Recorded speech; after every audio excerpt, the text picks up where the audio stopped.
Where to Hunt podcast. It's okay. Hi, I'm Dan Small, host of Outdoor Wisconsin, and I listen to Where to Hunt. It's okay. I'm Kurt Geyer with Working Class Bow Hunter. I listen to Where to Hunt podcast, and it's decent. It's all right. Hey, this is Bud Fisher with Catching Deers, and I think the Where to Hunt podcast is all right.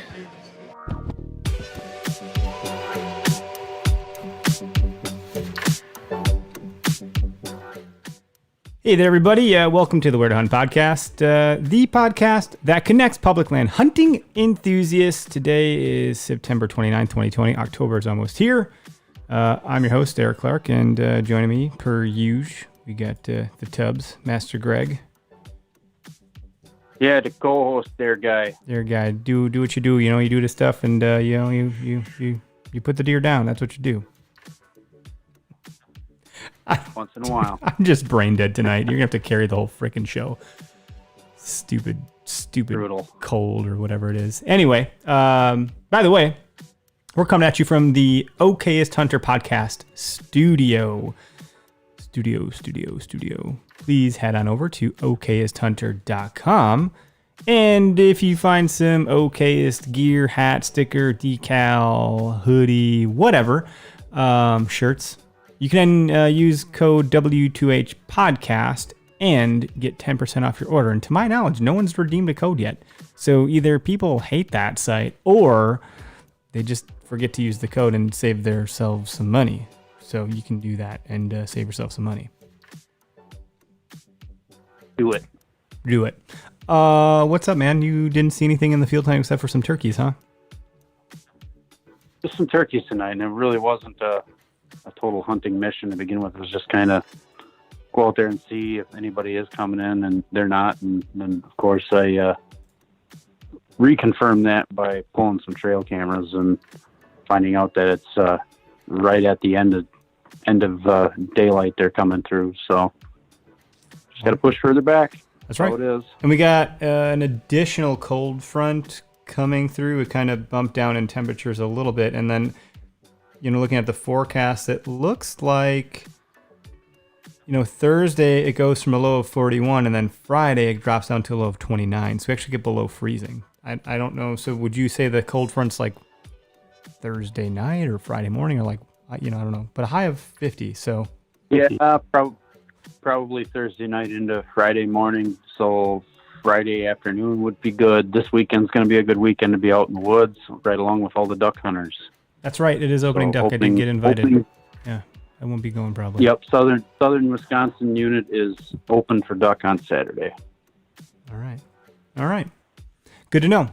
We got some other sponsorship call-outs we're going to do here. So let me look at my sounds and make sure I get the right ones this time. What do we got here? We're going to do let's do this one. Whether you're at work, in a tree stand, or simply waking up, it's important to be alert. And there's no better way to get there than with Backwoods Grind Coffee.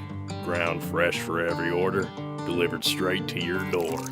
Backwoods Grind Coffee. And be sure to use discount code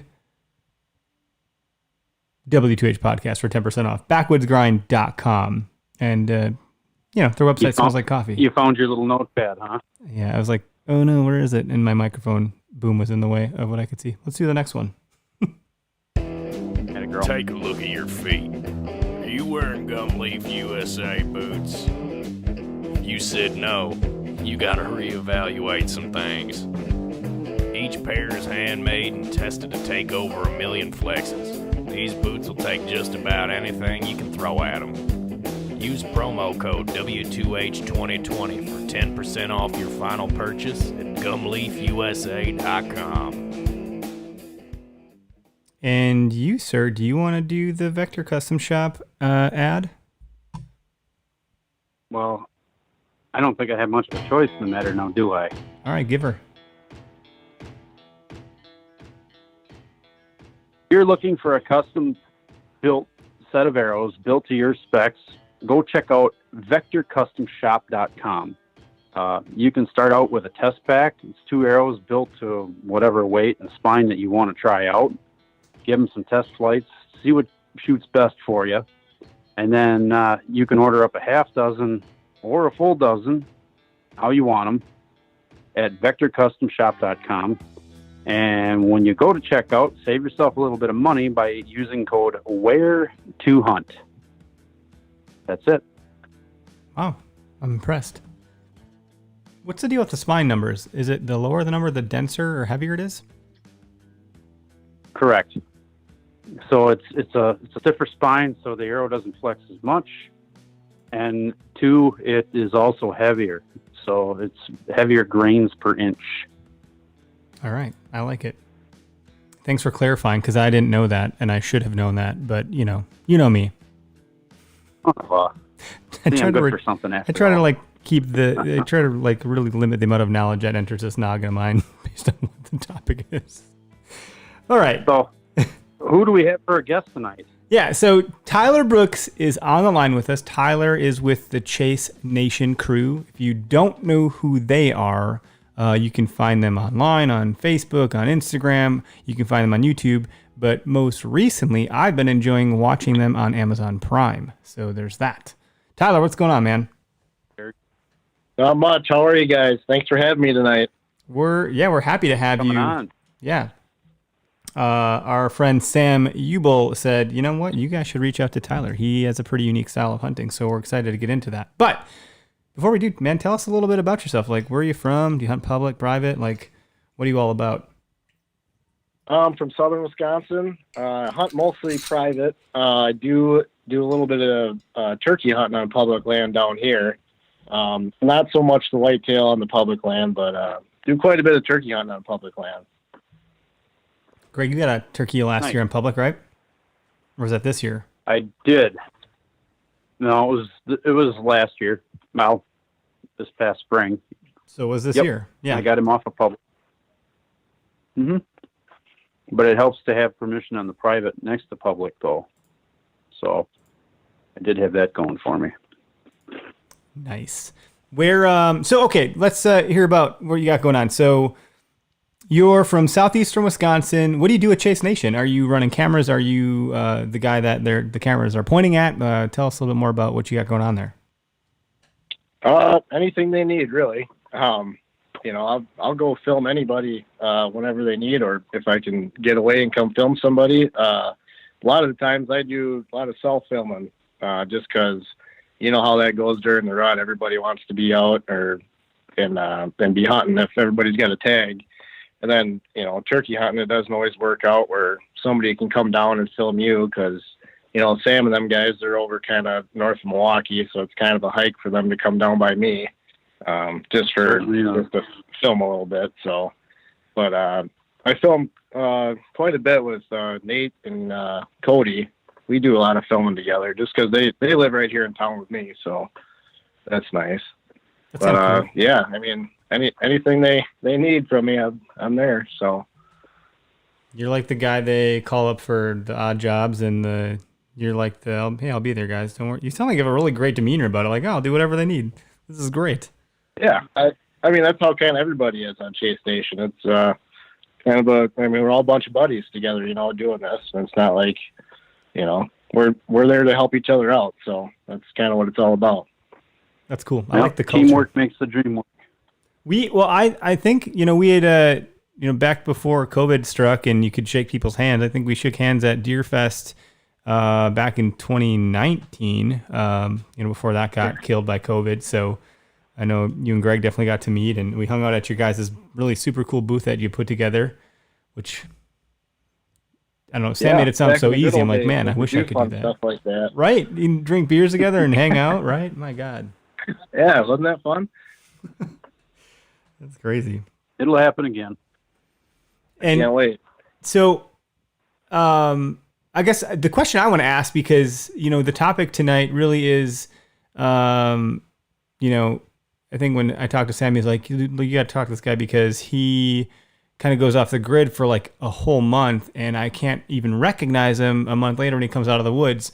So I was like, wow, that's interesting.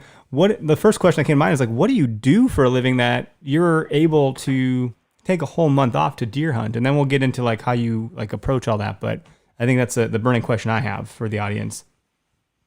Yeah, I'm an operator for the water utility here in town, and so we work on water mains and water lines and fire hydrants, valves, all that kind of stuff. Dig up the road early in the morning and cause headaches for people driving down the road, I guess. Road construction. Cool. But I pretty much save all my time, majority of it for that month off, and I'm really lucky that way because obviously a lot of companies probably wouldn't want to have employees gone for months at a time, and my work lets me do that. So it's that's pretty much the biggest part, is having a job that lets me do what I can do like that. So that's kind of where it all starts, I guess, is getting the time off, the ability to go do that. Yeah, that's great that you are able to bank it and they let you take it that way. Do you have time off other parts of the year so you don't or is that kind of like it? You kind of blow your load for that whole of November, or do you take a couple days here and there throughout other parts of the year? Yeah, pretty much save it all up for then. I do, I'll take a couple days off in the summertime for, go fishing or something, or a couple days for turkey hunting here and there too. But mostly save up every day possible for the fall. That's awesome, man. Greg, I feel awesome. I feel like Greg, you as someone that works in a lot of hydraulics and pressure and plumbing stuff, HVAC, etc. Those are close cousins, the two entities there for day job stuff. Well, yeah, the city has their own guys that'll do the plumbing part of it. They're doing the water, they're working on the water mains. All the stuff I did was more residential, commercial stuff. So everything after the curb stop is what I got to handle, or after the meter. But they kind of go hand in hand. Our work was pretty seasonal. On the heating end of things, I would pretty much get screwed for any time off from October all the way into January. So, but now that I'm in my new job, I at least I can take some time during that period where I can get out and do a little more hunting and enjoy it. But Tyler's job is as an operator. You probably get shut down somewhat. You're probably not doing as much though. If you're working for the city, you're keeping more busy than a standard operator that works for an excavating company. Yeah, definitely. Obviously the spring and summer, you're going wide open then, starting everything up. And then we're super busy too. Obviously water mains, water lines, cold weather don't work very well. Ton of broken mains. No. And, we get frozen services and stuff. We're getting called out, 2 a.m, crazy stuff like that on. Oh. But the really nice part about this is the fall time, that's kind of our slow time, is to kind of prepare for winter. So we're doing maintenance stuff. We're blowing off all the dead end water mains, all the stagnant water. We're doing our hydrant inspection right now. So we're going around town. We got to inspect every single hydrant in town. And then, come October, November, it's kind of like inventory time. We're getting our parts stocked up for the winter. And then, December is when it's kind of go time again. And that's when, things start breaking and we start getting busy and working crazy hours again. Your batteries are totally recharged. You're set back to neutral at that point after spending a month off. Yeah, come back fresh. So how do you I guess let's start with how do you prep for a month off? What gear are you getting ready? What attire are you getting ready? What are you bringing with you? And it sounds like private property, so I'm assuming you have a place to stay or something like that. So I'm really curious to hear kind of how you gear up for a month of I'm going to be in the woods every day. Yeah, well, I'm pretty sure it's going to involve 6 30-packs of Busch Light to start with. You got to have your priorities. Yeah, there's a couple Busch Lights are involved, yes. But yeah, I actually lease land with my buddy Brennan, his dad, and his uncle. And Brennan, he just lives right down the road from me here in my subdivision. So, you know, it works out pretty good. And they actually let me in on some land that they leased over on the west side of the state here. And we got a camper over there. And the only thing it has is electric. I mean, it's got the toilet there with the holding tank on it, but we don't have running water or anything. So that kind of makes things difficult. So you got to plan for that, you know, and we got to go down to the truck stop, you know, every couple of days and shower and, you know, all that fun stuff. But you do like a pit check. You're like, I don't smell that bad yet. I'll just put some more deodorant on and push it off another day. I'm too tired. Yeah. Wet wipe. A lot of wet wipes. Yeah, that's a good way to do Yeah. it. That's funny. Yep. And then, I mean, yeah, I just, you know, I make a list, obviously, before I go. And I pretty much bring everything but the kitchen sink with me. You know, everything you think you might need or could need comes with. I mean, tools and jacks and just everything, because you never know what the heck's going to happen. Battery chargers for the camper and extra extension cords, ton of water, a lot of easy meals. That's the thing, because when you're hunting all day and then you get back to the camper after sitting out in the stand, you know, you're all tired and face is windburned. Last thing you want to do is have to try to make something. So a lot of microwave stuff, hot pockets, and just easy crap like that. Say a crock pot goes a long way. You know, my wife, this is like, if you already know about this, like you're light years ahead of me, but I just recently discovered and she knew about it a long time ago too, but she puts these little like baggies into the crock pot. So like, when you're done, you just pull this bag out and the crock pot doesn't actually get dirty. So there's no washing dishes of the crock pot. Oh, it's magic. Well, that's a great idea. In fact, we made chili the other night and I took the bag out and put the bag into the Tupperware. So now I don't have to clean the Tupperware either. It's like, this has changed my life. You don't understand. So deer camp this season, I mean, we bring a crock pot, but like now I'm bringing these little crock pot bags so I don't have to clean anything. For sure.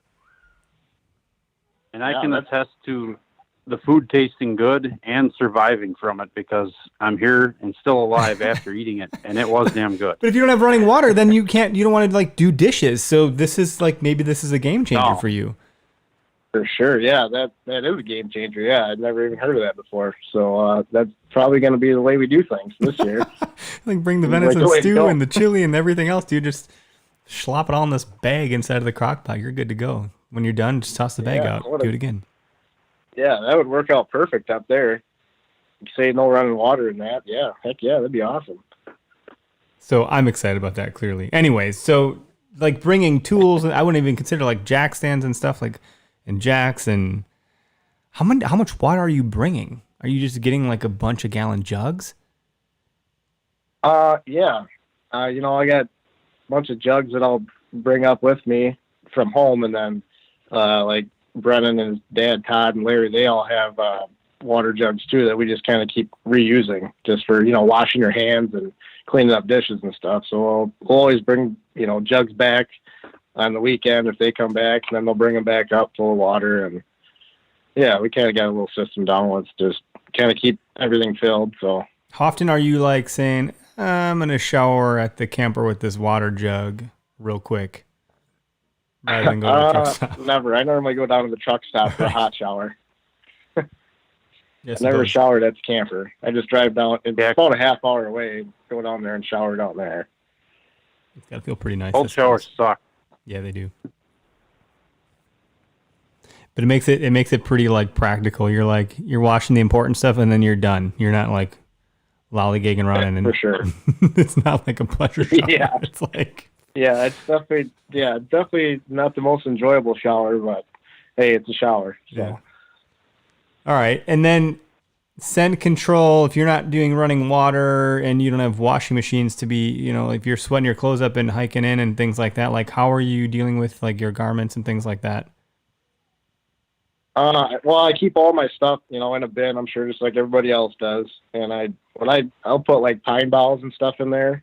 And then, like if I come back from a morning hunt or something, I'll just, you know, hang all my camo out in a tree, you know, and come back in and eat something. But I try to keep everything outside just so, like, you know, when you're making food or something in the camper that, you know, your camo doesn't get all smelled up. I mean, I try to keep everything outside. And then, I mean, some nights I'll keep it, I'll leave it sit outside overnight too. You know, like I'll come back and I'll just leave it, you know, hang out in a tree, and then I'll put it on in the morning and, you know, back it in. And like I say, normally I like to wear in like the least amount possible, so you're not sweating as much, and then get dressed kind of in the tree. But I do have, like, you know, they make those scent-free wet wipes and stuff like that. I, you know, wipe down with those, wipe your hair down, and, you know, try to stay, you know, at least stinky as possible, I guess. Yeah, I'm thinking like, Yeah. I've been using so I got a scent crusher bag. I've been using that to wash a lot of my hunting clothes, more or less. Wash in parentheses, right? But yeah, or quotations, not parentheses. Anyway, it's been nice to not have to like put stuff in the washer and dryer. But like BO, you know, it builds up, and suddenly it's like, man, this stinks. For sure. You know, I know Greg, you're big into the merino wool. And before I let you address that, Greg, Sam had a question for you. He said, serious question. Do you have to pay to shower at the truck stop? Yep. $7. No shit. Really? Yep. $7 a pop. Come on. So you got to make sure you bring cash. Yep. Yep. Hey, it's worth it, man. Yeah, at that point it totally is. But my gosh, I didn't realize that. Oh, yeah. It's a good question, Sam. Thanks. No, I don't like, Greg, I know you use merino wool and you talk about like that doesn't get stunk up too bad. So like, are you not too worried about your like BO getting like transferred onto the clothes and stuff like that, the undergarments? Yeah, you know, like you say, your base layers, they too kind of over time, yeah, stink a little bit. But I mean, I come home sometimes. I'll come home for a day or something and try to wash, you know, like say your base layers, and because you know you're gonna need fresh underwear and stuff too. So I'll come back quick for a day and try to wash everything, and then I'll go back up, you know, early the next morning, and as soon as I get there, I'll hunt the rest of the day. But that's about it. I mean, the only time I'll ever come home is to get new clothes, because there's no point to be home when you could be up north hunting. So sure, that makes sense. It's a private parcel. How many acres are you hunting? If you have the whole month off, are you at any point thinking like you might burn it out a little bit, or how are you kind of tackling having that much time on your hand at a single property or so? Yeah. Well, this place that I hunt, like I was saying with my buddy Brennan and them guys up there in the camper, it's about 300 acres, but it's set up super nice. Like it's all top access, and you come in through the field up top. So like you say, you could take a 4-wheeler out to part of the field, and then you got to walk in the rest of the way. And then you're all kind of hunting valleys around this field edge, and that drops down into huge bowls off of that field. So going in and out of there, you don't really disturb too much. It's set up pretty nice. But I lease land with Nate, buddy from Chase Nation. We lease some land too, a little bit closer to home. It's only about an hour away. And I actually shot a doe there last year, gun season. That's where Nate shot. I don't know if you guys saw that or not. He shot a nice 10-pointer there last fall. And then my uncle, he owns some land, about 40 acres right by my house here in town, and I'll go hunt that also, you know. So, I mean, I'm pretty lucky to have some options like that, to where I'm not just, you know, taking time off and, okay, here's my land I got to hunt, and that's it. You know, it's nice to have a plan B and a plan C just in case something does happen. And, you know, I'll bounce around here and there. A few years ago, I was hunting that land that me and Nate have together. I was hunting that every day, and I was driving an hour over there, an hour home every single day. And then I just kind of got burned out, and I went out to my uncle's land, and I ended up shooting the biggest buck of my life with a bow that morning, that big 7-pointer that we had on film, or got on film. So, yeah, I'm pretty fortunate to have family that owns some land. And like I say, my dad and his brother, they own 40 acres up in Jackson County, and that's kind of where I grew up hunting. But now I kind of, you know, I got lucky to hunt some of these leases in the western part of the state, and that's kind of where I spend most of my time now. Yeah, it's pretty out there. So, That's where we do our gun hunting. It's beautiful. Yeah, it is. It's really nice. There's some big ones out that way too. There's a lot of ag out there, and the Yep. the land's dynamic. There's a lot of bluffs and like a lot of cover and a lot of water, and it's a good dynamic kind of ecosystem out there for them, I think. Yeah, it's pretty incredible over there. You guys over kind of by the Mississippi River, or are we talking? Yeah, we hunt Grant County for a gun. Right where Wisconsin and Mississippi kind of meet up, right in there. Okay. Yep. Yeah, doesn't get much better than that. It's a pretty incredible place over there as far as deer hunting goes. I mean, it's unbelievable. Yeah, it's fun. It's fun to get the guys together for gun. I mean, that's where we hunt with gun, and I'd like to go out there with the bow, but it just every year I say, I want to do it, and it's like going on year 10, I still haven't done it, so it just keeps not happening that way. It's time constraints and things like that. But so, what are you doing to like get some of these bigger deer, like the one you talked about that was on film? Like, what's your approach?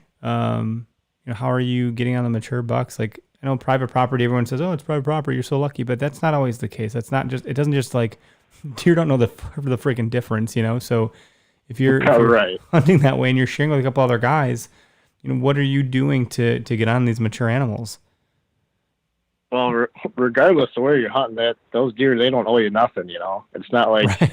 like you, I mean, they're just doing their thing, and you're out there chasing after them. It's not like anything's going to get handed to you, no matter where you're hunting. I think the biggest thing is the rut is you got to be there, because you can be having the worst season ever. And like my dad used to say, I used to get so mad because I would just hunt as hard as I could for any day I could, get off, like heck, even back in high school, any weekend I could hunt, and if it wasn't happening, I wasn't seeing deer, and you got to keep hunting during the rut, because he would always say, you can turn your whole season around in a matter of seconds. It can go from chicken shit to chicken salad right now. That hot doe comes by and you might be seeing the biggest buck of your life. You never know. The rut is a crazy time, and it's, you need to be in a tree when them does start running. So that's kind of hey, I'm taking this whole month off because this is the time when that kind of behavior is happening. Yeah, for sure. I mean, that's when you see some crazy stuff happen to them. And if you're not out there, it's not going to happen. You're not going to shoot one on the couch. That's for sure. That's kind of how I look at it, especially during the rut, you got to be smart about where you're going and how you're getting in there. But I think especially hunting those bluffs over there, it's really hard to play the wind, because during the rut, them deer will come from anywhere. Buck just could be cruising from anywhere, or a doe could come crashing through from anywhere. It's super hard to play the wind. So I just kind of try to keep things simple. If you're in the woods, you got as good a shot as the guy hunting, 10 miles away from you. You just got to be out there. I like that mentality quite a bit. My dad's had a lot of success with hunting the rut. He takes off pretty much the same time every year. No matter what, he's got these days locked in, and he's got a couple of properties that he bounces around to. And I know he listens to the podcast, so I don't know, maybe he'll be like, Eric, you know what the hell you're talking about. But he's had some good bucks that he's put down, and some shots at some other good ones too that maybe didn't work out so great. But that's it. That's the time of the year where you gotta just be out there, like you'd said. And I tell you what, like there's times where I'm not out there and I'm like, I start to get like really anxious, and I'm like, I know I should be checked into what I'm doing here with the family, but like today is like a day I should be in the woods, So man, am I envious of having that whole month, because and then even like the weekdays when there's not as much pressure, on the public that might be surrounding a property that you're on or whatever, it's like it makes a big difference, I think. Or maybe the pressure helps sometimes too. It goes both ways, but yeah. And it comes once a year. You get one crack at it this year, and this could be the year, you just don't know. Yep, exactly. Like you say, you can look at it however you want, but I just try to kind of keep it as simple as you can, like during the rut, you know what I mean? If you're not there, it's probably not going to happen. So if you can be out in a tree somewhere during the rut, try to get out there, and, who knows what can happen. It's a crazy time of year out in the woods, and them hot does come running through, and you never know what's going to be behind it. So when you're hunting on some of these private parcels that you have access to, are you doing like a hang on, or do you have stationary stands that you're frequenting, or like, what's your approach insofar as that goes? Like, are you changing up on a day to day or based on what you're seeing or not seeing? We do have our, the stationary stands that we normally hunt. And I pretty much stick to those when I'm hunting them. But I mean, a couple years ago, like we were talking earlier about burning out a piece of land, and that's kind of what I did hunting my uncle's land. I just hunted way too hard and was just in there way too much, and I wasn't starting to see anything. So I started bouncing around on public land that kind of bordered that, and I was just going and sitting on the ground, kind of on little funnels. I would come out to fields or little runways through the woods, and I mean, I was not seeing much. And then one day it was like, like you said, the light switch flipped and I had deer all over, and I was just sitting on the ground, like overlooking this little, I think it was a hayfield, and it was kind of secluded, and there was a couple of runways that come off this hill, and sure as shit, here comes a hot doe, and there's a monster 8-pointer chasing her. Of course, never did get a shot at it, but it's like, you hunt so hard and you burn out a spot and you try another spot, but if you just keep going, you'll kind of put the pieces together and crazy stuff can happen. It's just that time of year. Like, I wasn't really expecting to see anything. I was just sitting down, kind of hunkered in a brush pile, and all of a sudden here comes a monster 8-pointer on this public land, and it's the public land around here gets pressured pretty hard too. So it was a pretty special day to see, to see that. Yeah. And it's like, just that spot you could be there a totally different day and not see anything, and you could write it off, so really. Yep. And that happened to me a couple of years ago. I talk about it all the time. I was hunting an oxbow, and there are 8 other dudes on the property, at least 8 other cars, and I didn't see any other hunters, but I sure as shit did see 3 really good sized bucks and one small one that was being chased off by one of the big ones, and I was like, oh my god, this is the rut. This is it. They were. This is incredible. And I could go back there today or tomorrow or whatever, and I probably wouldn't see a damn thing, right? Right.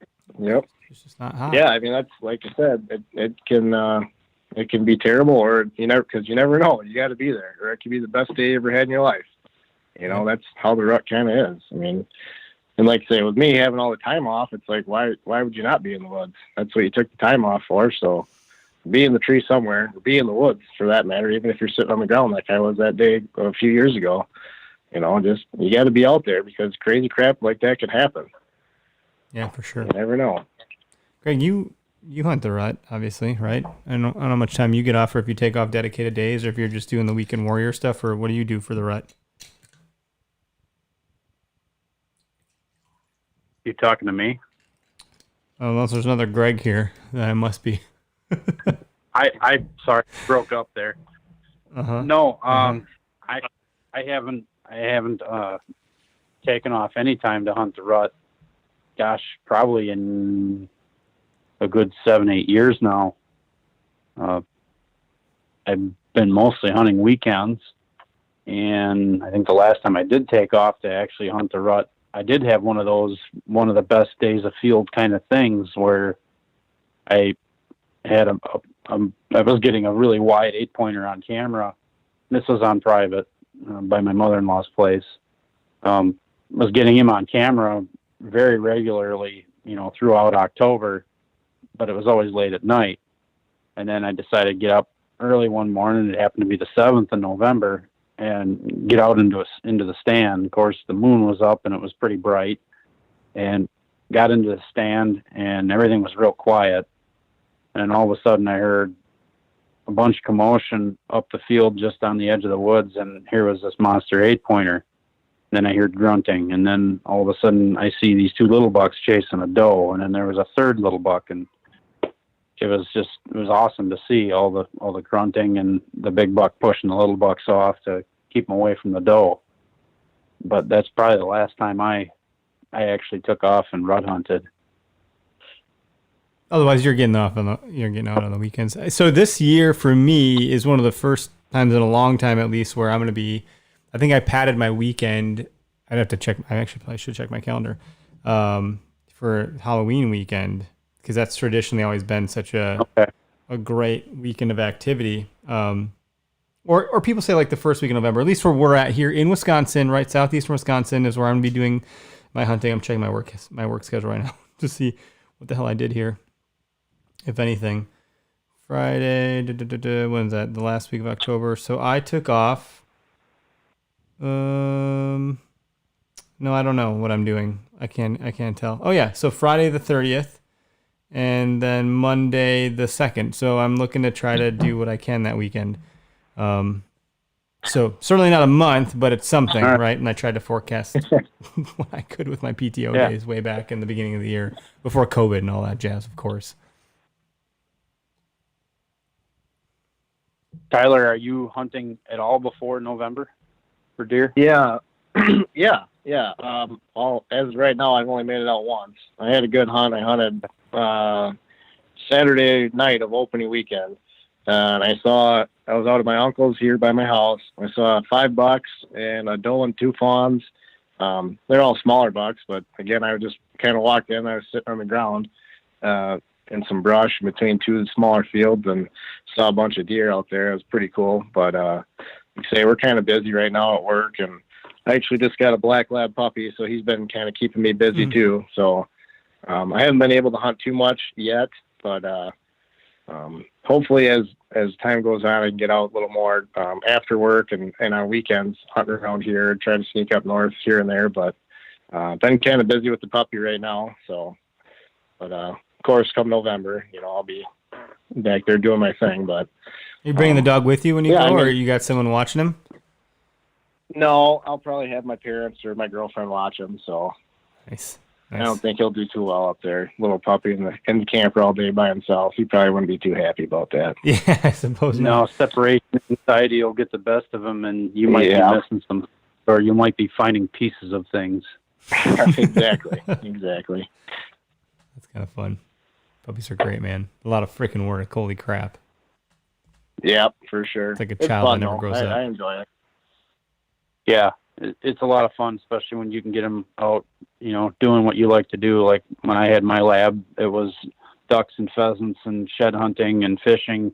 That dog would go everywhere with me. But if I left him alone, all hell would break loose. Yeah, like he was pretty pissed that I left without him. So. Oh, for sure. Yeah, he wants to go with you everywhere. That's how I try to, do with my pup here. I take him with me everywhere I can, anyways. Yeah. Yeah, you can take him like to Home Depot, or like I think Home Depot lets you bring a dog in. Fleet Farm used to. They think they changed it because some of the people in the store complained about it, so they had to redo the rules or whatever on it. But it's kind of nice one. Like, we'll bring our dog to Home Depot, right? Or wherever else. But why not? One of the viewers on the broadcast here asked the question. He said, "In your opinion, what are the best days to hunt? I prefer October 27th through November 5th and November 20th through the 28th." And he's in Ohio and Pennsylvania. So I don't know if anyone has any thoughts on that. That's in the comments, or if you got a take on that. I'm not sure. I've probably had some of my better days while in Wisconsin. Actually later in November, like not that first week. I mean, you see kind of like some pre-rut action, but when I've had, those incredible days where, you're seeing 20 some deer and you can sit there all day long. It's been like, from the 7th on, the November 11th been always a really good day for me. But yeah, like that kind of, later October or November, sorry, that's when I've personally had some of my better days. But I mean, that's just one guy's take on this, so I'll take that for what it's worth, I guess. Sounds like I should readjust my Halloween weekend a little bit. Do the next week maybe. Well, I've had some awesome Halloween hunts too. Mm-hmm. There's those couple. You got your days that you want to always be in the tree, and I guess like Halloween, the 1st of November, and then for me it's like pretty much from like the 7th on. It's pretty much if I can bear it and sit there all day, I'm gonna try to, just because that's for me that's just what's been the best for me. I mean, I'm sure everybody's different, but that's what I've had the best luck with. So nice. I think your cousin Michelle says hi. My cousin Michelle Brooks. Hi Tyler, it's your cousin. Oh, never mind, Matthew. Oh yeah. So, Michelle, Matthew. there we go. Hey, man. terrible From Michelle's account. Sorry. If I could learn how to read, maybe I'd get it right. That's cool. How much scotch have you had? Not enough. I'm telling you, man, I'm under the weather. Greg, I told you to carry this show. You know, you got to help me out here. Put me on your back and carry me up the podcast mountain like a Sherpa. Oh, great. I'm operating on fumes here, man. The scotch is probably helping quite a bit, to be honest. It's numbing my throat. Oh, man. So Kurt commented again, and Matthew Brooks. So sorry, Matthew. Kurt said, seems like they're searching in those slots for me, not locked down or running does ragged. Sorry, say that again. So one of the comments that came through from Kurt, the one that asked about like Ohio and stuff, he said it seems like they're searching those slots for me, like those time slots that he had mentioned, which were October 27th through November 5th. And he said they're not at that point really seeming to be locked down or running does ragged. Yeah, you know, that's what works for me up here in Wisconsin. I don't know, you know, like say you're hunting different states. I mean, it could be totally different from where I'm hunting to where you guys are hunting too. Right. Let alone, you know, states away. It's hard saying when does come into heat and, you know, that kind of stuff. But, like I say, just from where I've been at, that's when I've seen the most rut action has been in that later November time. But I mean, like I said, I've seen chasing too, you know, before Halloween. But when I see the most of it is those later November days. But I think it all kind of, you know, maybe when it just depends on where you're at, and I think, you know, what the does are doing. And when they come into heat, I think that's kind of a lot of it too. You know. Well, and so like Greg's a better hunter than me.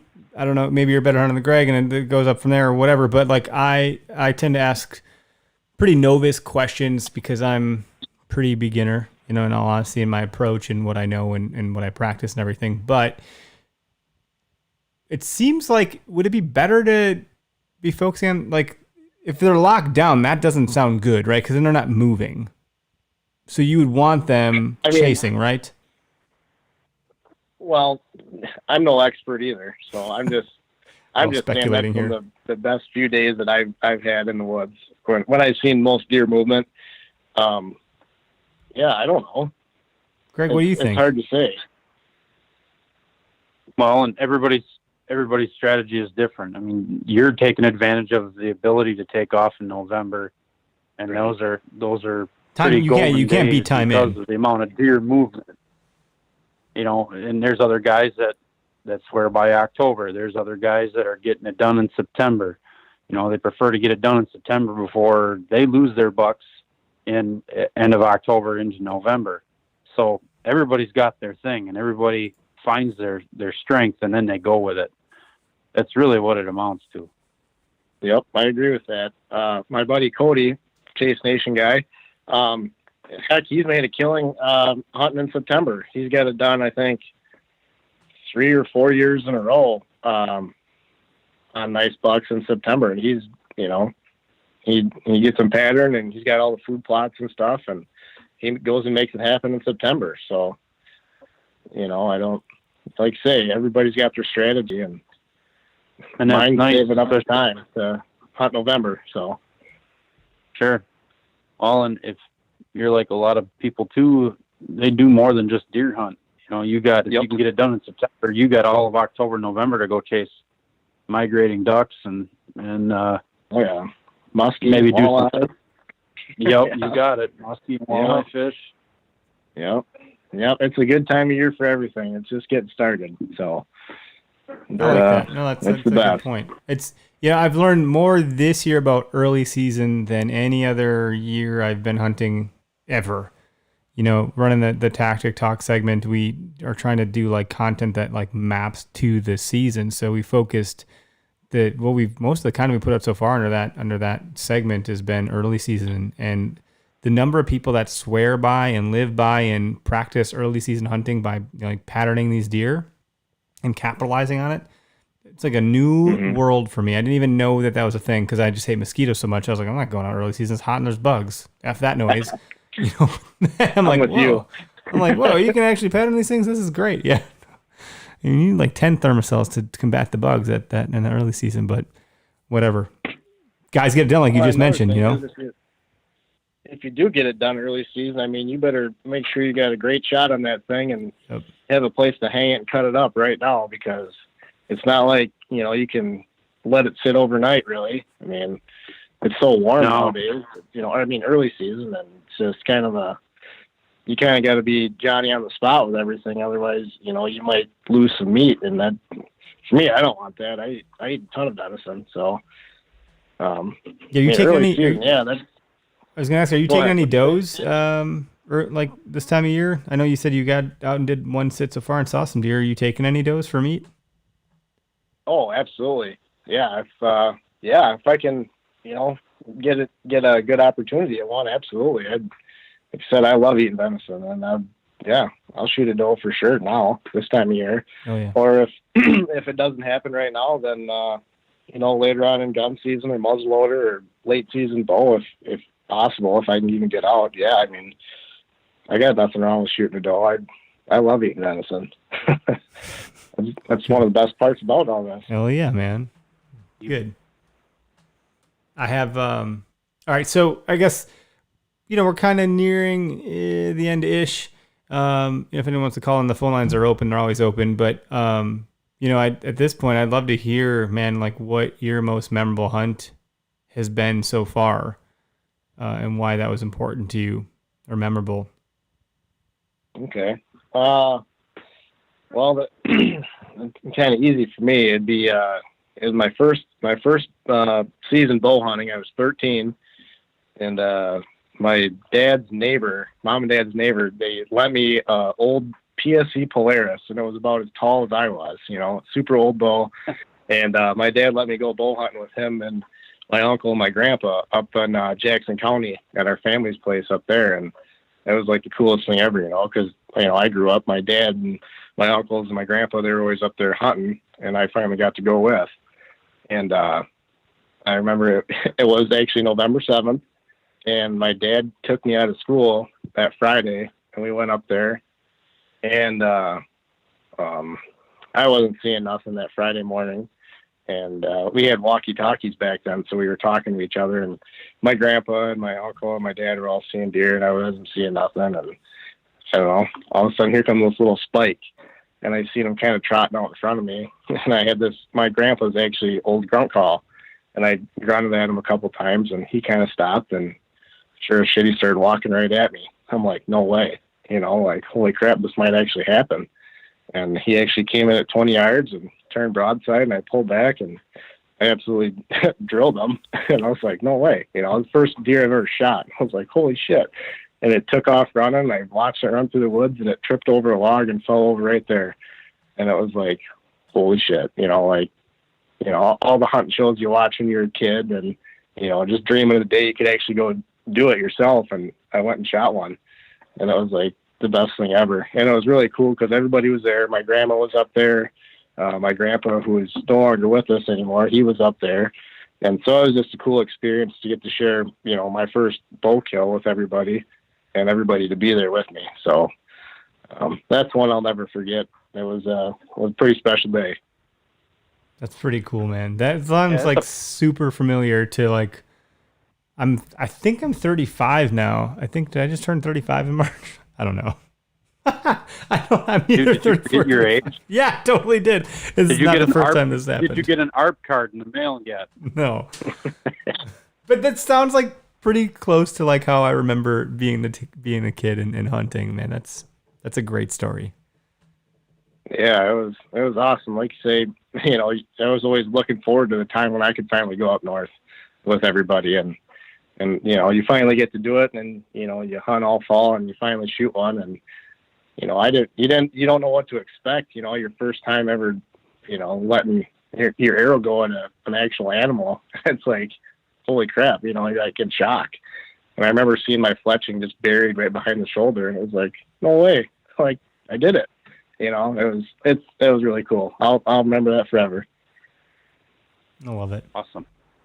Remember the first deer I had a shot at? I was in the Nicolet National Forest. I was right off the road on this, like, whatever. It was just like, you know what, this looks fun. There's lots of traffic here. So sure as shit, I actually see a deer. No one else did.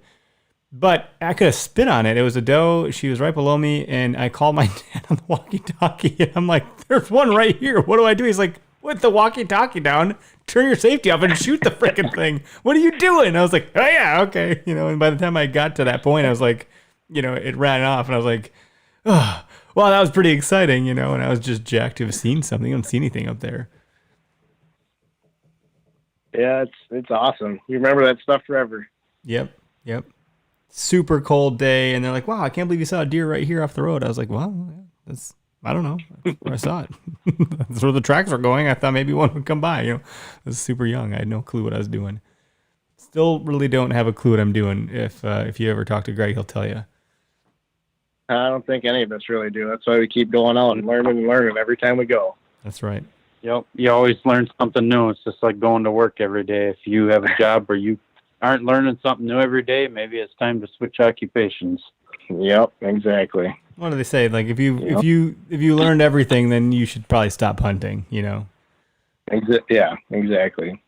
You should. I try to learn something every time you go out in the woods. I mean, whether you're successful or not, there's always something to learn. Greg and I have been doing this. I've been doing the podcast for 9-ish years, and Greg joined on last year. On episode 100 when I lost my voice and everything went to hell.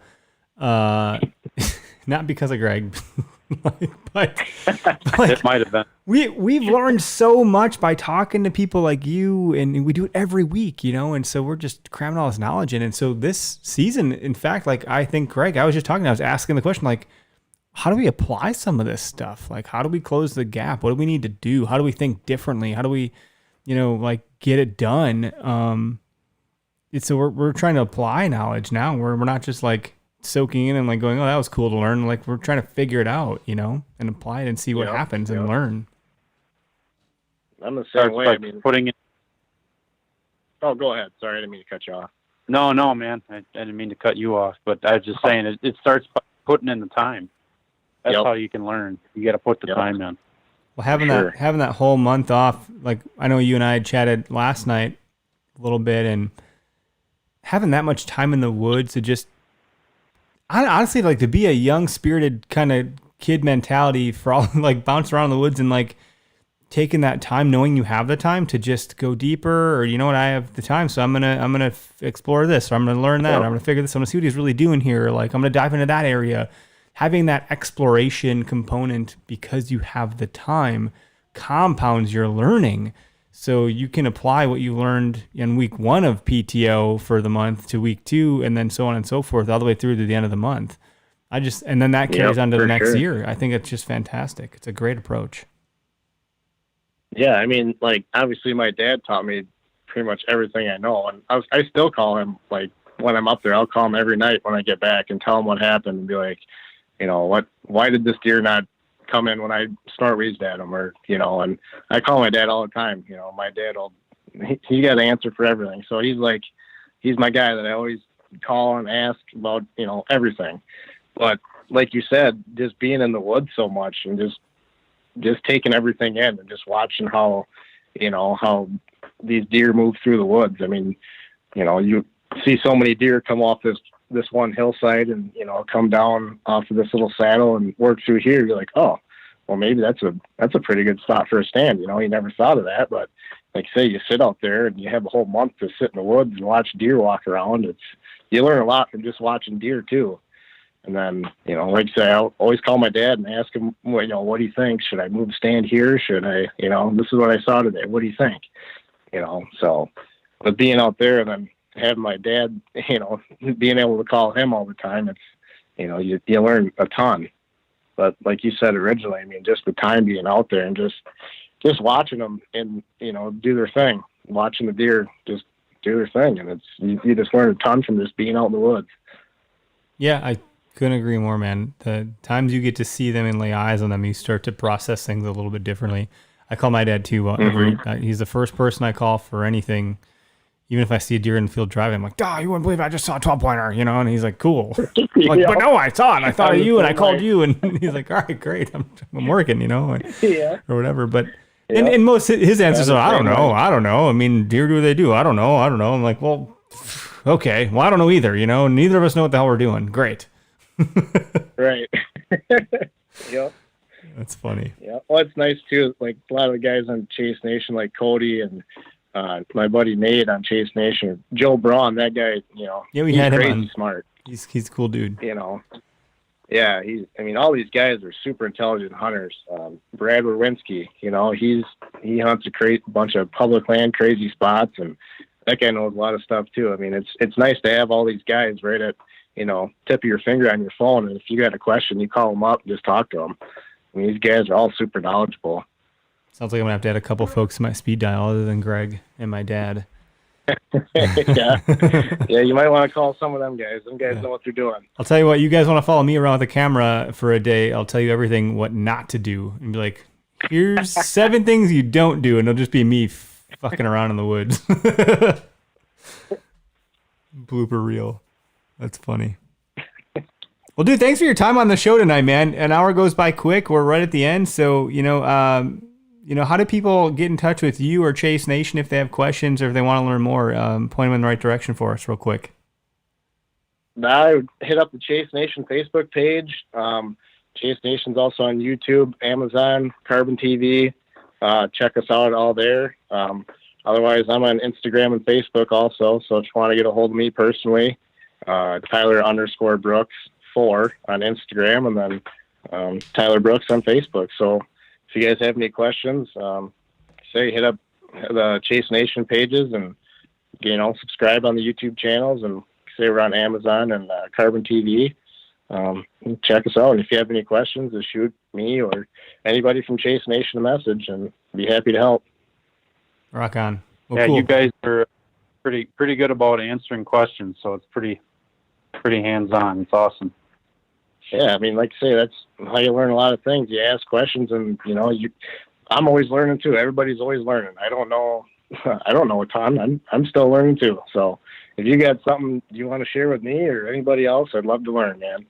It's like a sponge. You got to soak in all the information you can. So yeah, I'm right there with you, man. You got it. Trying to apply it and see what happens, and then you learn a little bit more in doing absolutely. that. So it's cool stuff. Well, thanks again, and everybody, please go check out Chase Nation. They got great stuff out there. Their content is really polished. It's really smooth. It's good storytelling. It's fun to watch, and it's very relatable. So I'm obviously a fan, so I keep talking to you guys. Maybe I'll run through the whole crew one of these days, and we'll get everyone on here. But over time, anyways, thanks again, man. We're gonna go ahead and end the live feed, and as everyone knows, we produce the same night, so we're gonna get this thing buttoned up in podcast land and ready to listen on your way into work or whatever the hell you do for the rest of your week. So thank you.